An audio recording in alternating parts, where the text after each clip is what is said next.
साथियों नमस्कार। सबसे पहले कहूंगा आपको कि जिस थंबनेल पे हमारा वीडियो बना है, क्या आज तक YouTube के इतिहास में आपने ऐसा थंबनेल और इस टॉपिक पर वीडियो देखा है? हाँ या ना? आप क्लियर रिप्लाई करना, मुझे कोई फर्क नहीं पड़ेगा। लेकिन इतना ये कहता हूं कि जहां तक मेरी जानकारी में है, इस टॉपिक पर वीडियो आज तक किसी ने नहीं बनाया है शायद।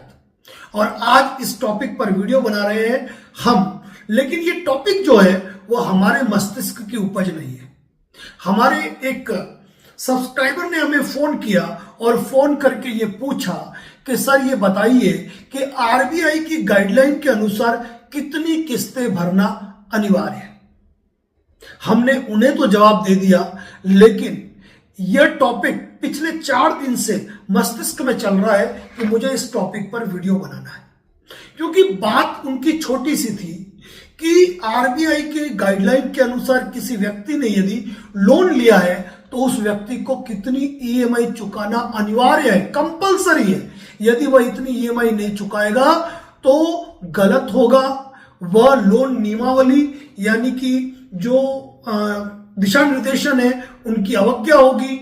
तो आज इसी टॉपिक पर हम वीडियो बना रहे हैं। और इस वीडियो को बनाने के पीछे जो हमारा मकसद है वो ये है कि कई लोगों के दिमाग में कई कंफ्यूजन है, कई प्रकार के संदेह है और रिकवरी एजेंट द्वारा उनको इस प्रकार की बातों से प्रताड़ित किया जाता है कि आपने ये ईएमआई नहीं चुकाई है, अब आपका ये हो जाएगा, ये हो जाएगा, ये हो जाएगा। अब ये में न जाने कहां की बातें हैं, उस पर चर्चा नहीं करते हुए हम मुद्दे की चर्चा करेंगे। साथियों, जैसा कि आप जानते हैं कि advocate Narendra Joshi and associate YouTube channel और फेसबुक पेज पर लोन डिफॉल्टर के हक और अधिकारों के बारे में वीडियो बनाए जाते हैं। आपको आपके अधिकार क्या है पता होने चाहिए, आपके हक क्या है, रिकवरी एजेंट या एनबीएफसी कंपनी कौन से एक्ट आपके साथ नहीं कर सकती है, उसकी जानकारी देने का पूरा प्रयास हमारे चैनल पर किया जाता है।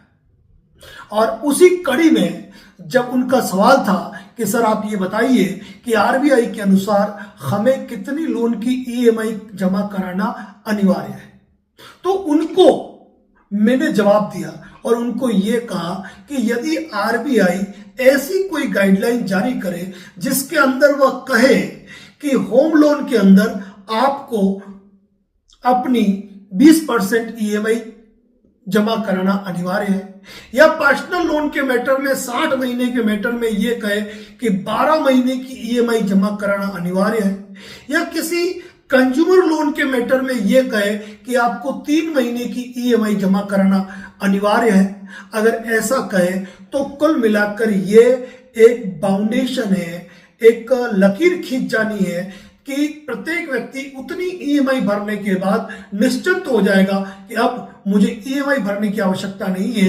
क्योंकि आरबीआई ने ऐसी गाइडलाइन जारी की थी जिसमें यह कहा था कि आपको 10 ईएमआई जमा करना जरूरी है, 2 ईएमआई जमा कराना जरूरी है, या 50 ईएमआई जमा कराना जरूरी है। यदि आरबीआई इस तरह की गाइडलाइन जारी करेगा तो कब डिफॉल्टर की संख्या बहुत ज्यादा बढ़ जाएगी, बहुत ज्यादा बढ़ जाएगी। तो कहने का मतलब आरबीआई ने जहां तक हमारी जानकारी में है ऐसी कोई गाइडलाइन जारी नहीं की है जहां पर उन्होंने लोन लेने वाले को यह कहा हो कि आपको इतनी नंबर ऑफ ईएमआई यानी कि इतने महीने की किस्त चुकानी ही चुकानी है। हमारे एक दर्शक कहते हैं कि सर रिकवरी एजेंट्स आए और उन्होंने कहा कि आपने लोन लिया है, आपने 8 महीने की ईएमआई नहीं चुकाई है और अब आप बाकी की ईएमआई 8 महीने की ईएमआई आपने चुका दी, उसके बाद की ईएमआई आप चुका नहीं रहे हो, तो हम आपको विलफुल डिफॉल्टर घोषित कर देंगे। तो ये शब्द भी बड़े अचरज भरे हैं कि लोन डिफॉल्टर क्या होता है, विलफुल डिफॉल्टर क्या होता है। हर विलफुल डिफॉल्टर लोन डिफॉल्टर हो सकता है, लेकिन हर लोन डिफॉल्टर विलफुल डिफॉल्टर नहीं होता है। इस चीज को आपको समझने की आवश्यकता है। जैसे मैं कहता हूं कि एक एडवोकेट, जैसे मैं, एक एडवोकेट हमेशा लॉयर होता है, लेकिन एक लॉयर एडवोकेट हो यह आवश्यक नहीं है। ये एडवोकेट एंड लॉयर का जो अंतर है आज चर्चा नहीं करेंगे, हमारे वीडियो पे बने हुए हैं इस मैटर में भी, जिनको आप देख सकते हैं। अब हम बात कर रहे हैं कि आरबीआई के का कोई ऐसी गाइडलाइन नहीं है कि आपको इतनी ईएमआई जमा करानी है। अगर ये कोई गाइडलाइन होती तो व्यक्ति केवल उतनी ही ईएमआई जमा कराता और खुले तौर से कह देता कि आरबीआई ने तो कह रखा है कि 6 ईएमआई जमा करानी है, उसके बाद आप लोन डिफॉल्ट करना चाहो तो आपकी इच्छा है। कोई भी इंसान जिसने सिक्योर्ड लोन लिया हो या अनसिक्योर्ड लोन लिया हो, किसी भी परिस्थिति में वो इंसान कभी नहीं चाहता है कि उसका लोन डिफॉल्ट हो। और किन्हीं विषम आर्थिक परिस्थितियों के चलते, पारिवारिक मजबूरियों के चलते, कोई विषम परिस्थितियों के चलते यदि लोन का भुगतान कोई इंसान नहीं कर पाता है तो वह इंसान लोन डिफॉल्टर हो सकता है, लेकिन विलफुल डिफॉल्टर बिल्कुल भी नहीं हो सकता है। आप इस चीज को समझना, ये नहीं है कि आपने कोई लोन लिया और आप पहले, दूसरी, तीसरी किस्त नहीं चुका पाए तो आप विलफुल डिफॉल्टर हो गए। आप लोन डिफॉल्टर है। विलफुल डिफॉल्टर की अपने आप में एक डेफिनेशन अलग है, यानी कोई व्यक्ति जो सामर्थ्य रखता है, यानी कि किसी व्यक्ति ने 10 लाख का लोन लिया और उस व्यक्ति के पास 10 लाख की संपत्ति है, यानी कि वह किसी भी तरीके से उस लोन को चुका सकता है। वह इतना मासिक कमा रहा है कि वो मंथली ईएमआई भर सकता है, लेकिन वो मात्र बैंक का पैसा खाने के मकसद से अपना जो पैसा है वो बैंक को चुका नहीं रहा है। वह कमा रहा है, उसके पास चल अचल संपत्ति मौजूद है, जिनको बेचकर या जिनको गिरवी रख के या जिनका निस्तारण करके वो लोन को चुका सकता है। उसके बावजूद भी वह लोन को नहीं चुका रहा है, तो ये होता है विलफुल डिफॉल्टर। एक ऐसा व्यक्ति जो लोन के दलदल में फंस चुका है और उसके पास कोई चल अचल संपत्ति नहीं है जिसको बेचकर, जिसको गिरवी रख के वो लोन को चुका पाए, तो ऐसी स्थिति में व्यक्ति लोन डिफॉल्टर होगा, विलफुल डिफॉल्टर नहीं होगा। अब यहां पे एक बात और कह दूं कि आपने 5 लोन लिए और आपका सिबिल स्कोर बहुत अच्छा है, बहुत अच्छा है, तो जाहिर सी बात है कि आपको और बैंक भी लोन देने के लिए तैयार है और एनबीएफसी भी आपको लोन देंगे, लेकिन उनका जो लोन लेकर, उनसे लोन लेकर इनको चुकाओ, इस सामर्थ्य की बात नहीं की जा रही है। यानी कि लोन लेकर लोन चुकाना ये आपकी कैपेसिटी नहीं है, ये आपका सामर्थ्य नहीं है। आपका सामर्थ्य वो होता है कि आपके पास कोई चल अचल संपत्ति है जिसको बेचकर आप लोन चुका पाए। तो साथियों, विलफुल डिफॉल्टर का मतलब आप समझ चुके होंगे कि आपके पास पर्याप्त संसाधन है, आपके पास पर्याप्त चल अचल संपत्ति है, आपकी पर्याप्त इनकम है और उस इनकम के अकॉर्डिंग आपके लोन की जो किस्तें हैं वो आप चुका सकते हो, मल्टीपल लोन के शिकार नहीं हो। आपकी आमदनी जो है वह ईएमआई से कई गुना ज्यादा है। तो ऐसी स्थिति में यदि आप लोन नहीं चुकाते हैं तो आप विलफुल डिफॉल्टर कहे जाते हैं, और विलफुल डिफॉल्टर घोषित करना इतना आसान नहीं है। आज विलफुल डिफॉल्टर से संबंधित कुछ बातों पे हम चर्चा करेंगे कि जानबूझकर कर्ज न चुकाने वाले व्यक्ति को विलफुल डिफॉल्टर कहा जाता है। विलफुल डिफॉल्टर वह व्यक्ति होता है जिसने बैंक से लोन ले लिया, लेकिन वो लोन चुकाने के लिए उसके पास क्षमता है, पर्याप्त चल अचल संपत्ति है, पर्याप्त आमदनी है, लेकिन लोन नहीं चुका रहा है, वह होता है विलफुल डिफॉल्टर। कोई व्यक्ति वित्तीय कठिनाइयों में, आर्थिक हालात खराब चल रहे हैं और उन आर्थिक हालातों के खराब चलते हुए अगर वो लोन चुकाने में असमर्थ है तो वह लोन डिफॉल्टर है, अलग श्रेणी में है, वह विलफुल डिफॉल्टर की श्रेणी में नहीं आएगा। इसके बाद विलफुल डिफॉल्टर की श्रेणी में बैंक कोर्ट जा सकता है, कार्रवाई कर सकता है।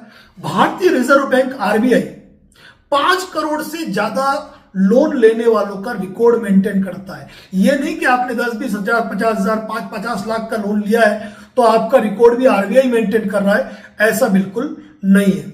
मार्च 2023 का आंकड़ा बता रहा हूं, देश में 2623 विलफुल डिफॉल्टर थे जिनके पास बैंकों का, मुझे भी पढ़ना पड़ेगा, 19,06,49 करोड़ रुपया फंसा हुआ था। अब आप सोचिए, मार्च 2023 तक की बात कर रहा हूं कि कितने थे number of person, 2623 wilful defaulter थे। अब आप सोचिए 2623 कितनी संख्या होती है, कितनी संख्या होती है? क्या हमारे जितने सब्सक्राइबर है ना, उसका तो आई थिंक 0.5% भी नहीं होगा। यानी कि इतने कम विलफुल डिफॉल्टर थे। यानी कि आप ये मत सोचो कि आपने 10, 20, 50 लाख रुपए का लोन लिया तो आपको विलफुल डिफॉल्टर घोषित कर दिया जाएगा यदि आपकी परिस्थितियां सही नहीं है। मतलब विलफुल डिफॉल्टिंग से मतलब एक ऐसी स्थिति को संदर्भित करना है जहां एक लोनी उधार चुकाने की क्षमता होने के बावजूद भी जानबूझकर लोन नहीं चुकाता है। अब मैं आपको कुछ और चीजें बताऊंगा कि एक मामला गया था हाई कोर्ट में, एक मामला गया था हाई कोर्ट में, जब बॉम्बे हाई कोर्ट ने इस मामले पे संज्ञान लिया और इन्होंने इस मैटर पे एक महत्वपूर्ण डिसीजन दिया। बॉम्बे हाई कोर्ट ने कहा कि किसी को विलफुल डिफॉल्टर घोषित करने में बैंक सावधानी बरते, क्योंकि डिफॉल्टर घोषित होने के बाद वह व्यक्ति वित्तीय क्षेत्र से बाहर हो जाता है और उसे कोई भी बैंक या वित्तीय संस्थान एंटरटेन नहीं करता है। बॉम्बे हाईकोर्ट ने जानबूझकर कर्ज न लौटाने वाले लोगों के बारे में महत्वपूर्ण बात कही। कोर्ट ने कहा कि बैंक अथवा वित्तीय संस्थानों को किसी व्यक्ति को विलफुल डिफॉल्टर घोषित करने से पहले तर्कसंगत आदेश जारी करना चाहिए। यह 2015 के आरबीआई मास्टर सर्कुलर के तहत जरूरी है। जस्टिस बीपी कुलाबावाला और जस्टिस सोमशेखर सुंदरेशन की बेंच ने IL&FS फाइनेंशियल सर्विसेज के पूर्व संयुक्त प्रबंध निदेशक मिलिंद पटेल की याचिका पर यह फैसला सुनाया और कहा गया, फैसले में स्पष्ट रूप से कहा गया कि डिफॉल्टर घोषित होने से गंभीर सिविल परिणाम आते हैं। संक्षेप में कहा जाए तो डिफॉल्टर घोषित होने के बाद व्यक्ति को किसी बैंक या वित्तीय संस्थान से कोई सुविधाएं नहीं दी जाती है और बैंकों को इस संबंध में अधिकारों का इस्तेमाल सावधानी से करना चाहिए। बेंच ने कहा कि बैंक को विलफुल डिफॉल्टर घोषित करने के लिए इस्तेमाल किए गए सबूत को जानबूझकर कर्ज न चुकाने वाले व्यक्ति के साथ साझा करना होगा। यानी कि आपने कोई ऐसे सबूत जुटाए कि व्यक्ति विलफुल डिफॉल्टर है, यानी कि व्यक्ति की आमदनी जो है वो उसकी ईएमआई से कई गुना ज्यादा है और मल्टीपल लोन का शिकार नहीं है। इसके बाद उसके पास चल अचल संपत्ति पर्याप्त मात्रा में मौजूद है। तो ऐसी सारी चीजों को रिकॉर्ड पे लेना होगा और पारदर्शी और निष्पक्ष तरीके से इस मामले को करना पड़ेगा। बैंक को आइडेंटिफिकेशन और रिव्यू कमेटी को तर्कसंगत आदेश के साथ के प्रति के साथ जो सामग्री के साथ डिफॉल्टर को देना आवश्यक है। यानी कि कहने का मतलब यह है, बैंक को भी किसी को विलफुल डिफॉल्टर घोषित करने के लिए कोई व्हाट्सएप मैसेज नहीं करना है या फोन करके नहीं कहना है कि हम आपको विलफुल डिफॉल्टर घोषित कर देंगे, या फिर वो रिकवरी एजेंट के मैसेज जो धक्का मार मैसेज चलते हैं ना, वो मैसेज काम नहीं आते हैं। इसके लिए पर्टिकुलर एक प्रोसेस होता है। आरबीआई का सर्कुलर कहता है कि बैंकों और वित्तीय संस्थानों को हर 3 माह में विलफुल डिफॉल्टर का डेटा जुटाने के लिए कहता है। सेबी को इस डेटा की जानकारी दी जाती है। सर्कुलर में स्पष्ट रूप से एक चेतावनी भी शामिल है जिसके तहत बैंकों और वित्तीय संस्थान को डिफॉल्टर घोषित करने के संबंध में पारदर्शी तंत्र स्थापित करने के लिए कहा है ताकि प्रक्रिया का किसी भी रूप से विधिक दुरुपयोग न हो।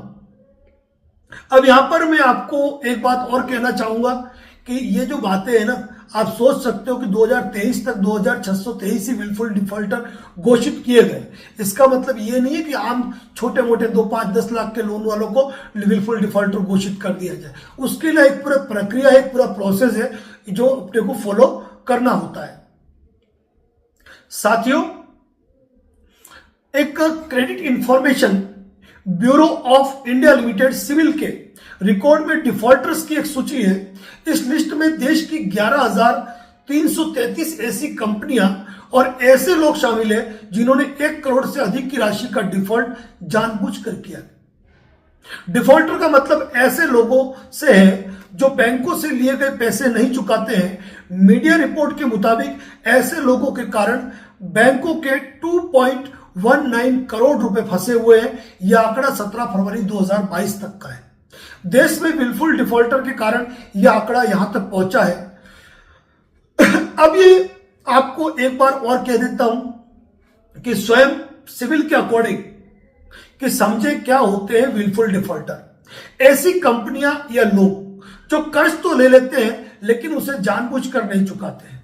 ये लोन तो ले लेते हैं लेकिन बैंकों को किसी किस्त का भुगतान नहीं करते हैं। इन्हें विलफुल डिफॉल्टर कहा जाता है और किस्त न जमा कराने पर मामला कानूनी दायरे में आ जाता है। साथियों, सबसे ज्यादा डिफॉल्टर किस बैंक में है? सिविल रिपोर्ट के मुताबिक देश में सबसे ज्यादा विलफुल डिफॉल्टर महाराष्ट्र के आईडीबीआई बैंक में बताए गए हैं और इसके बाद सबसे ज्यादा डिफॉल्टर की जो संख्या है वो बैंक ऑफ बड़ौदा के अंदर है। डिफॉल्टर और विलफुल डिफॉल्टर में क्या फर्क है? मनी कंट्रोल की रिपोर्ट के मुताबिक आमतौर पर डिफॉल्टर उन कंपनियों या लोगों को कहा जाता है जो कर्ज तो ले लेते हैं लेकिन घाटा या दिवालिया होने पर राशि नहीं लौटा पाते हैं। विपरीत परिस्थितियों बनने पर ये लोग ऐसा नहीं कर पाते, डिफॉल्टर घोषित हो जाते हैं। यानी केवल डिफॉल्टर। विलफुल डिफॉल्टर उन्हें कहा जाता है जो कर्ज ले लेते हैं लेकिन चुकाने का पर्याप्त सामर्थ्य है लेकिन चुकाते नहीं है, उन्हें कहा जाता है विलफुल डिफॉल्टर। देश के चुनिंदा विलफुल डिफॉल्टर में बिजनेस स्टैंडर्ड की रिपोर्ट के मुताबिक Mehul Choksi, Vijay Mallya, Gitanjali gems, Rotomac global, zoom developers, Kingfisher airlines समेत विलफुल डिफॉल्टर की लिस्ट में कई नाम शामिल है जिन पर कार्रवाई की गई है और बैंक से 5 करोड़ रुपए से अधिक कर्ज लेने वाले का रिकॉर्ड आरबीआई मेंटेन करता है। तो साथियों, कुल मिलाकर मैं आपसे ये कहना चाहूंगा कि आज का जो मेरा वीडियो है वो कुल मिलाकर आपके अधिकारों के बारे में आपको जागृत करना है। आपको कई प्रकार के मैसेज आते हैं और उन मैसेजेस के अंदर आपको लिखा जाता है कि आपको विलफुल डिफॉल्टर घोषित कर दिया जाएगा। कारण क्या होता है बता मालूम है? आपने कभी कंपनियों को यह बताया ही नहीं कि आप किस मुसीबत पे चल रहे हैं, किन कारणों से आप लोन नहीं भर पा रहे। यदि आप किन्हीं विषम परिस्थितियों में फंसे हुए हैं, किन्हीं कारणों से यदि आप लोन नहीं भर पा रहे हैं तो आपके पास विकल्प मौजूद है। लेकिन उन विकल्पों से पहले मैं आपको कुछ और मुद्दे पे बात करना चाहूंगा कि बैंक और वित्त कंपनियां विलफुल डिफॉल्टर्स के साथ समझौता कर सकती है, सेटलमेंट कर सकती है, राइट ऑफ कर सकती है।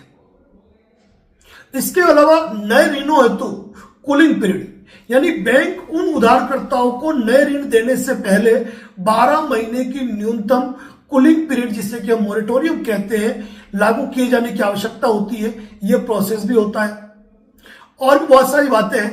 खैर, लंबी बातें करेंगे तो टॉपिक काफी है, वो मुद्दे लंबे हो जाएंगे। अब मैं आपको कहता हूं कि आपने यदि कोई लोन लिया, यदि आप लोन के दलदल में धंस चुके हो, आपके पास कोई चल अचल संपत्ति नहीं है कि आप उनका निस्तारण करके अपना लोन चुका पाओ। अगर आपकी प्रॉपर्टी मॉर्गेज है तो बैंक उससे रिकवर कर लेगी, लेकिन अनसिक्योर्ड लोन है तो एनबीएफसी उनसे रिकवर कर नहीं सकती है, क्योंकि अनसिक्योर्ड लोन में करे क्या? Section 25, 138 NI act, arbitration, civil recovery suit, दूसरे कोई ज्यादा ऑप्शन इनके पास है नहीं।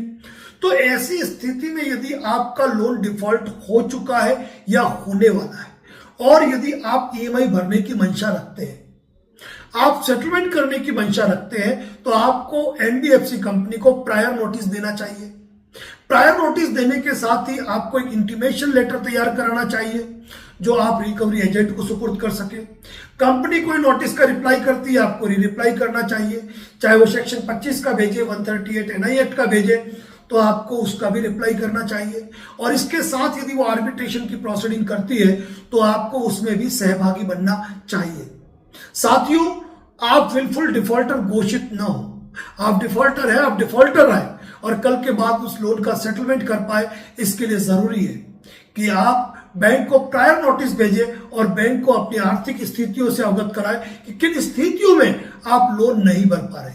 आप लोन रिस्ट्रक्चर चाहते हैं तो लोन रिस्ट्रक्चर बताएं, आप लोन मॉरेटोरियम चाहते हैं तो लोन मॉरेटोरियम बताएं, आप लोन रिस्ट्रक्चर प्लस मॉरेटोरियम की सुविधा चाहते हैं तो आप वह सुविधा भी बताएं।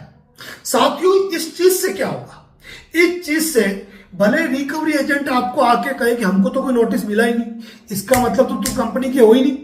अरे भाई, हमने आपकी कंपनी के रजिस्टर्ड ऑफिस को, हेड ऑफिस को, आपके कॉर्पोरेट ऑफिस को हमने प्रायर नोटिस भेज दिया, उसकी डाक रसीद है, नोटिस बताने की जरूरत नहीं है। और ये इंटीमेशन लेटर है, पकड़ो और निकलो यहां से, करनी है कानूनी कार्रवाई करो। यानी कि तनाव लेने की आवश्यकता नहीं है, डरने की जरूरत नहीं है, घबराने की जरूरत नहीं है। पैसा होता तो आप चुका देते, अब नहीं है ना तो तनाव लेने की आवश्यकता नहीं है। कहने का मतलब साथियों यही है कि आरबीआई ने कोई ऐसा नियम नहीं बनाया है कि आपको इतनी किस्तें जमा कराने अनिवार्य है। आपने लोन लिया और लोन लेते ही मान लीजिए आपका एक्सीडेंट हो गया, आप मेडिकल लीव पे चले गए, आप प्राइवेट जॉब पर थे, आपका जॉब छूट गया और आपको लोन लिया और पहली किस्त आ गई, अब नहीं भर पा रहे तो क्या किडनी बेच के भरोगे? साथियों, लोन डिफॉल्टर है और किसी मजबूरी और परिस्थितिवश है तो अपने अधिकारों को जानना पड़ेगा। और advocate Narendra Joshi and associate एक ऐसा प्लेटफॉर्म है जहां हम आपके हक और अधिकारों की बात करते हैं। तो कोई 2-4 ईएमआई अगर आपने नहीं भर दी ना तो कोई आप विलफुल डिफॉल्टर नहीं हो जाएंगे, आप लोन का सेटलमेंट कर सकते हैं। आपकी मंशा अगर नेक है ना, मंशा यदि आपकी नेक है तो आपको वक्त भी मिलेगा, मोरेटोरियम भी मिलेगा, रिस्ट्रक्चर भी मिलेगा। और कंपनी को आपने नोटिस दे दिया, कंपनी फिक्स रिप्लाई करती है कि हमारे पास मोरेटोरियम की सुविधा नहीं है, हम रिस्ट्रक्चर नहीं कर सकते। आपने तो अपना इंटेंशन बता दिया ना, क्या बस नोटिस का रिप्लाई कीजिए। तो घबराने की आवश्यकता नहीं है, डरने की आवश्यकता नहीं है। अगर आप राजकीय कर्मचारी सरकारी नौकरी में और आप भी मल्टीपल लोन के शिकार हो चुके हैं ना, भले आप सरकारी दामाद हो, आपको चिंता करने की आवश्यकता नहीं है। क्योंकि कई लोग इस लोन के दलदल में इतना धंस चुके हैं, सिविल स्कोर को मेंटेन रखने के चक्कर में, परिवार वालों को नहीं बताने के चक्कर में, रिकवरी एजेंट की चाचू से बचने के लिए लोन पर लोन लेकर, लोन पे लोन लेकर लोन भरते जा रहे हैं, लेकिन समाधान नहीं सोच रहे। आज नहीं तो कल सिविल खत्म हो जाएगा। परिवार को आज मालूम नहीं पड़ रहा है, कल मालूम पड़ जाएगा। कब तक छुपाओगे? कब तक छुपाओगे? हर चीज का एक अंत होता है। एक समय ऐसा आएगा कि हमें कभी कभी लोग फोन करते हैं। मेरे पास एक ऐसे व्यक्ति का फोन आया जिन्होंने 56 एनबीएफसी कंपनी से लोन ले रखा है, 56 17-18 लोन थे उनके। बस सिविल स्कोर की चिंता, परिवार को पता चल जाएगा इसकी चिंता, कानूनी कार्रवाई हो जाएगी इसकी चिंता। लोन लेते गए चुकाते रहे, लोन लेते गए चुकाते रहे। लेकिन अब क्या, जब चारों तरफ से दलदल में धंस चुके हैं। पहले दिन के अगर नहीं भरते तो 100 फोन आते हैं, 1000 फोन आते हैं। तो ये विकल्प नहीं है साथियों, ये विकल्प नहीं है। यदि लोन डिफॉल्ट के दलदल में धंस चुके हो ना, तो खुला कह रहा हूं, प्रायर नोटिस तैयार करें, एक अच्छे अधिवक्ता से मिले, एक अच्छा लीगल एक्सपर्ट से मिले, ऑनलाइन लीगल एक्सपर्ट से राय मशवरा लें और अपने प्रोसेस को कंप्लीट करें। अपने जीवन को त्याग देना, बच्चों को छोड़ के कहीं चले जाना, परिवार वालों को घुटने देना, यह विकल्प नहीं है। क्योंकि आज नहीं तो ये कल होगा। और एक बहुत बड़ी बात बताऊं आपको, लोन डिफॉल्ट होने पर एक सामान्य व्यक्ति में आपने किसी को सजा सुनी है कि इसको सजा हो गई? चाहे सेक्शन 25 हो, 138 एनआई एक्ट हो या आर्बिट्रेशन हो, मानता हूं हर एक के अंदर सजा का प्रावधान है। लेकिन अंत में होता क्या है? सेटलमेंट ही। तो फिर डरने की जरूरत कहां है, घबराने की जरूरत कहां है? और जब हम आपके साथ हैं, ऐसे यूनिक कंटेंट, यूनिक आइडियाज हम आपको अपने चैनल पे शेयर करते हैं, जिनका मकसद कभी भी ये नहीं है कि आप लोन डिफॉल्ट करो, लेकिन लोन डिफॉल्टर बन जाए तो आपके हक या अधिकार क्या है, उस मैटर में बात करते हैं। साथियों, हमारे चैनल पे विजिट करें, आपके लिए नए यूनिक आइडियाज, यूनिक कंटेंट पे आपको वीडियो मिलेगा। ये कमिटमेंट है हमारा। चैनल पे विजिट करके तो देखिए, कॉन्फिडेंस है कि आप मानेंगे लोग हमको कॉपी करते हैं, हमें किसी को कॉपी करने की आवश्यकता नहीं है। बिकॉज इतना ज्ञान, इतनी क्षमता, इतने अनुभव रखते हैं, कारण कि उतने घाट का पानी पिया हुआ है। कैसा लगा वीडियो जरूर बताएं। कोई सवाल हो, कॉल बुक करवा के बात कर सकते हैं। और बाकी कहूंगा, अगर आप हमारे चैनल पर विजिट करेंगे ना तो किसी कॉल बुकिंग की आपको आवश्यकता नहीं होगी। तो साथियों, यदि आपका कोई मित्र, परिचित, रिश्तेदार यदि लोन के दलदल में धंसा है, आप उसको फाइनेंशियल हेल्प नहीं कर सकते हो, चलेगा, हमारे वीडियो उनको शेयर कर दीजिए, नई जिंदगी उनको मिलेगी। धन्यवाद। जय हिंद, जय भारत, जय मेवाड़।